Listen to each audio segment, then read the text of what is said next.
Let me stop you right where you are. Before I tell you a single thing about what happened on my stage that afternoon, I want you to do something for me. I want you to close your eyes for just 1 second and picture the person you love most in this whole world. Maybe it's your daughter. Maybe it's your son. Maybe it's that grandchild who calls you on Sunday mornings just to tell you about something that made them laugh.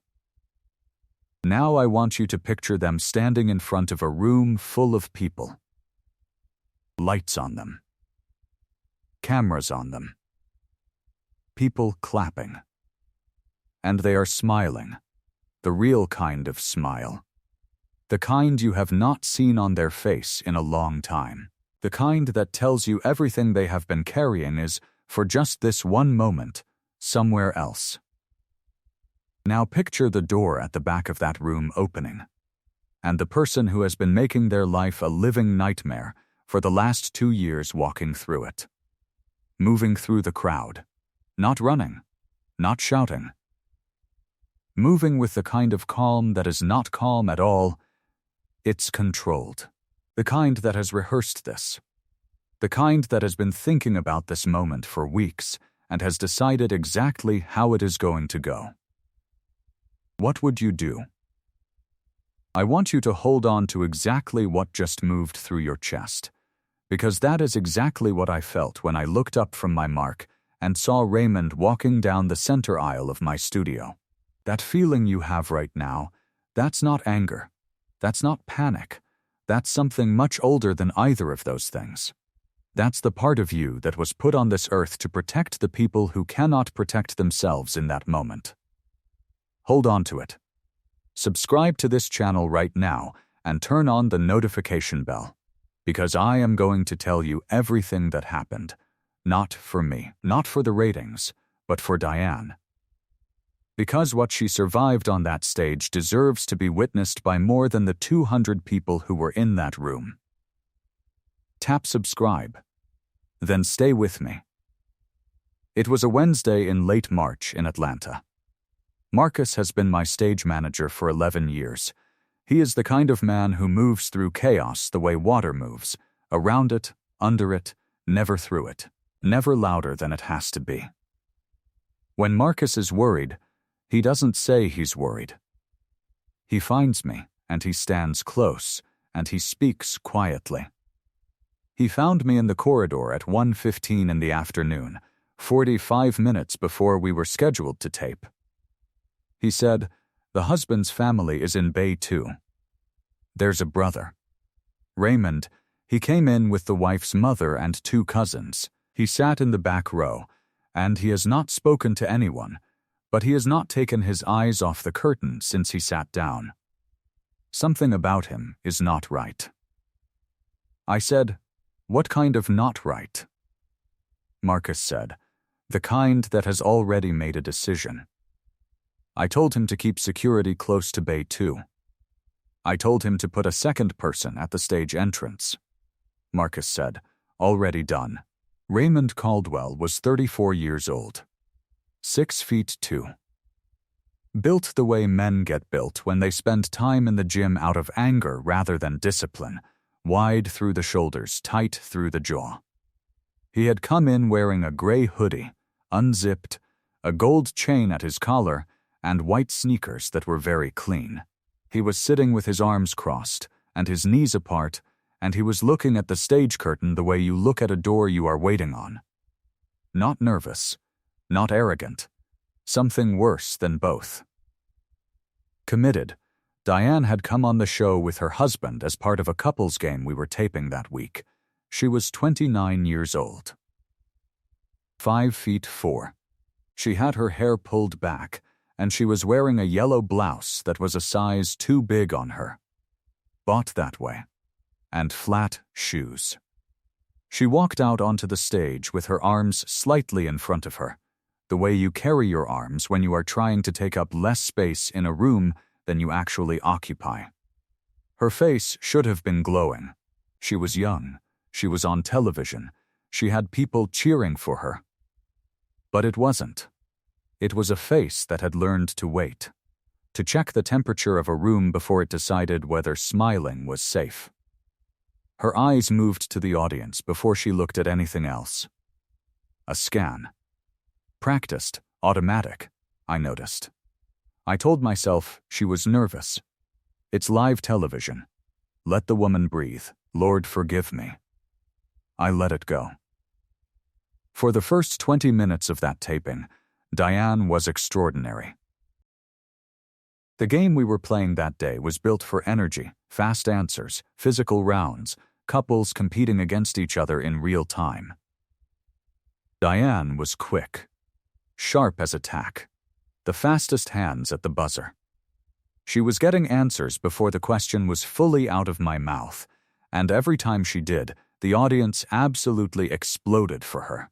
And something happened in those 20 minutes that I have watched happen 1,000 times on that stage and never stopped being grateful for. I watched the fear leave her face. Not all at once. In stages. Like watching a fist unclench finger by finger. First, the jaw softened. Then, the shoulders came down. And then, the thing you look for, the thing that tells you the real person just decided it was safe to be in the room, the corners of her eyes crinkled. The real smile. The one that lives deeper than the face. For those 20 minutes, this woman was free. Her husband was in the seat beside her, and he was doing what certain kinds of men do when the woman next to them outshines them without trying. Clapping a beat too slow. Laughing a half-second after everyone else. He had a smile on his face that was the kind of smile that has nothing to do with happiness and everything to do with managing how something looks. "That's my wife," he said to the man on his left between rounds. "She's something, right? I told her she could do this." He did not look at her when he said it. He was looking at the crowd. That was the first sign. I did not read it in time. The trouble started between rounds 2 and 3. I had stepped to the side of the stage to let the production team reset the scoring board. That was when I saw Marcus, my stage manager, move, fast, quiet, toward the left aisle. Raymond was on his feet in the back row, not moving yet, just standing. His arms were at his sides, and his hands were open, not fists, not yet, open hands, but they were the kind of open that is one decision away from closed. One of the security team put a hand on his shoulder. Said something to him. Raymond looked at the hand. Then he looked back at the stage. Then he sat down. The second moment was in the middle of round 3. Diane missed an answer. The kind of miss that happens on a game show 20 times a day, nothing, and from the back of the audience a voice came through loud enough that the cameras caught it. "Told you. Can't do nothing right." Diane's hand went still on the buzzer. Her husband did not react. He was watching the scoring board. The audience heard it. The front 6 rows went still. 2 women in the 4th row exchanged a look. Diane's face had gone back to the face I had seen when she first walked out. Waiting, checking, gone somewhere behind her eyes. I looked at Marcus. Marcus looked at me. Before I tell you what happened next, and I promise you I am going to tell you everything, I need one thing from you right now. If you believe that no woman should ever have to hear that voice in a room full of people, or in any room, hit that subscribe button. Not for me. For Diane. Tap subscribe. Then come right back. He came down the aisle on the left side. Walking, not running. The walking was worse than running would have been. Raymond had both hands open at his sides, and he was moving with the kind of purpose that had no question in it. 17 rows from the back. 15, 10, security moved. 2 of them. Fast, he did not stop. He got to the edge of the stage, the bottom step, and he reached out and grabbed the front of Diane's husband's jacket with one hand and threw a punch with the other. Live television. 200 people. He missed. Diane's husband stumbled backward. The punch connected with the back of the contestant podium, and I heard the crack of it, knuckles on hard plastic, across the whole studio. Dead silence. Not the silence of an audience between rounds. The kind of silence that happens when 200 people simultaneously understand that what they just witnessed was real. The kind where you can hear the lights in the overhead rig, where every person in the room has just remembered that they have a body and that bodies can be hurt. Diane had not moved. She was standing 2 feet from where it happened, and she had not moved, and her hands were at her sides, and she was looking at her brother with an expression that was not shock and not fear, the kind you recognize if you have ever seen it. The expression of a person who always knew this moment was coming and has been bracing for it for a long time. Security had Raymond by both arms. He was not fighting them. The swing was done. Whatever he came there to do had left his body with that one missed punch, and now he was just standing there, breathing hard, staring at his sister. 7 seconds.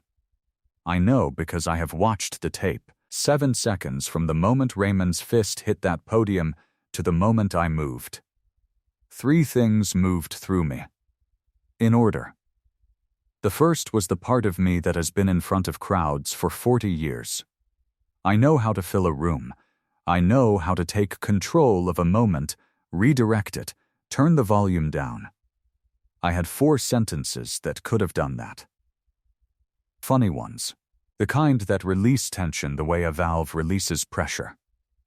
I could have made the room laugh and moved us into commercial and nobody would have called it wrong. I did not reach for those sentences. I did not perform for the room. The second thing was my mother. Eloise Harvey was born in Welch, West Virginia, in a house that got cold in the winter and stayed cold. She raised 3 children, and she never once, in all the years I watched her, let anyone speak over her in a room.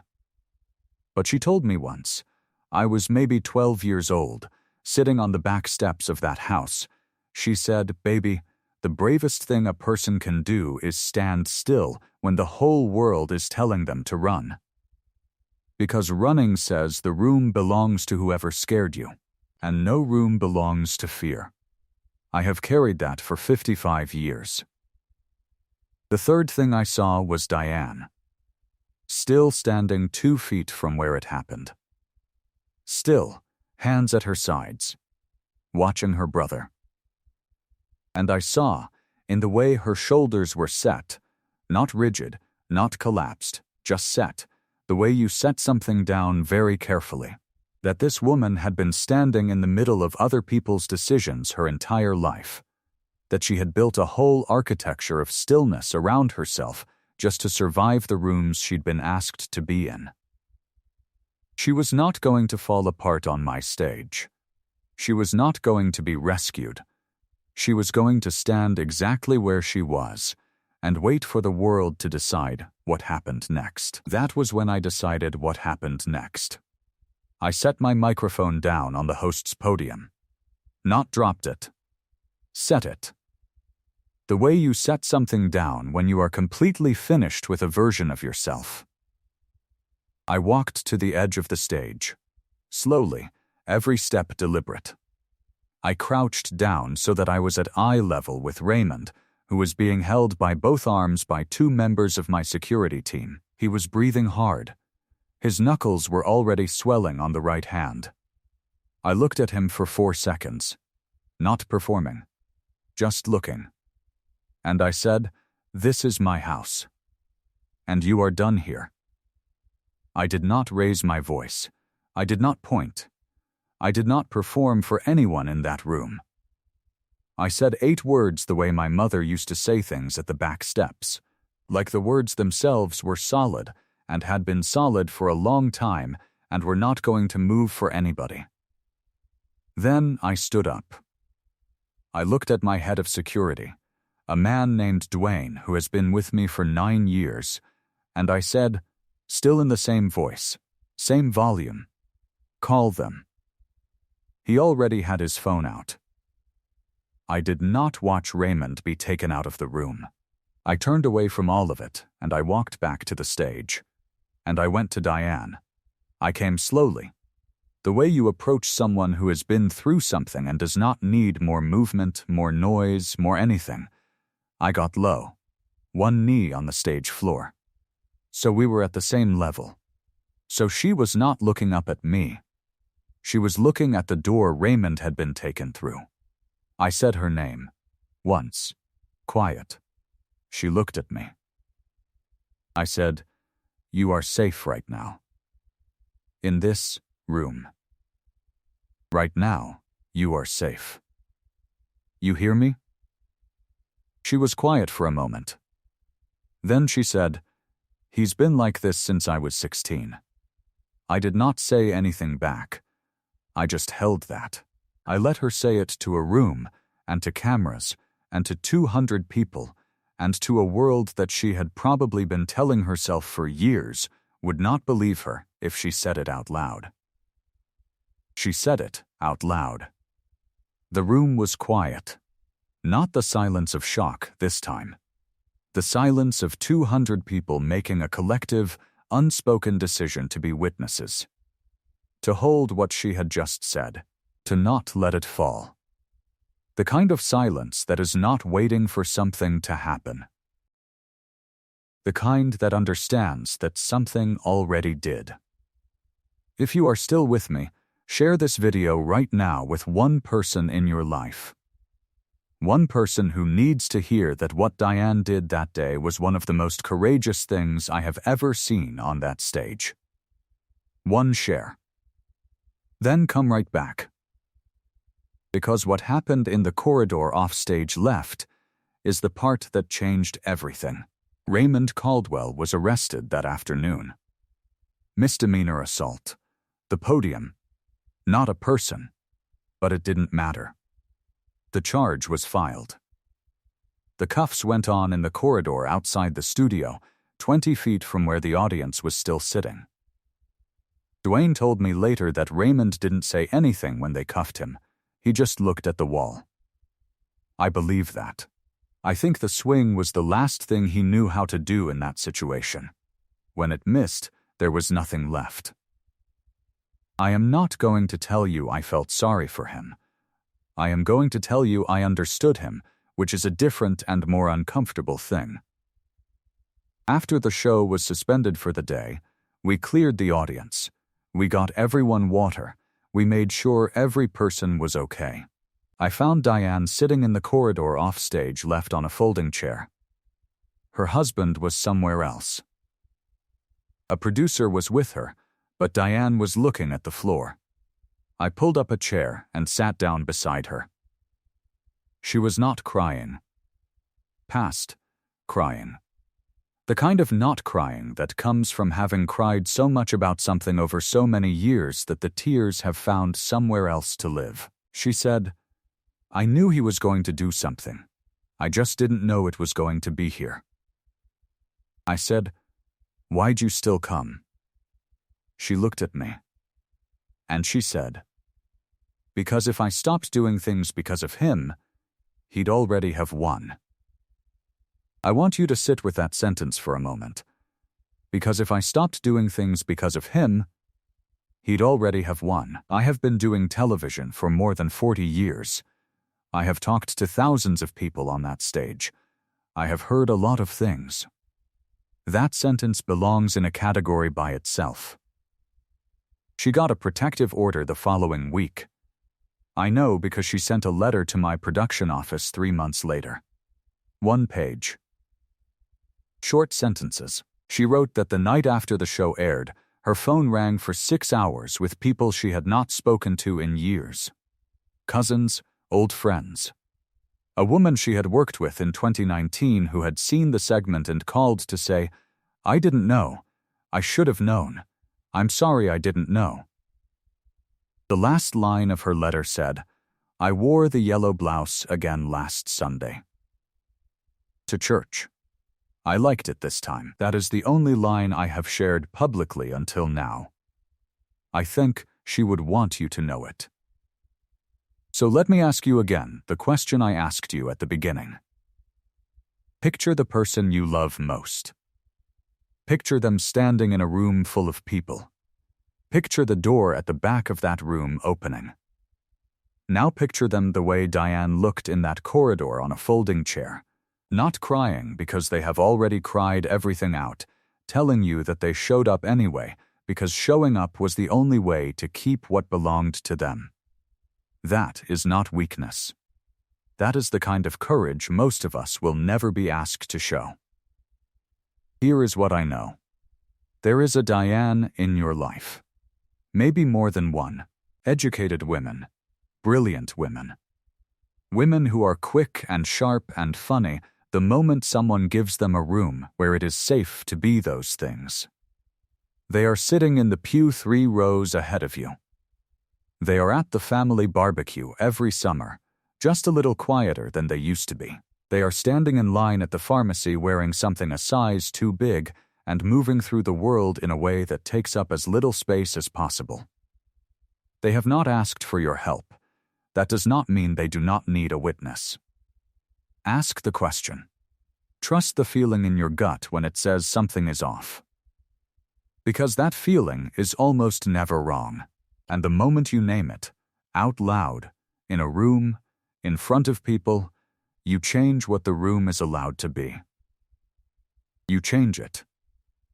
If this story stayed with you, if it moved something in you, do 3 things before you go. Subscribe to this channel.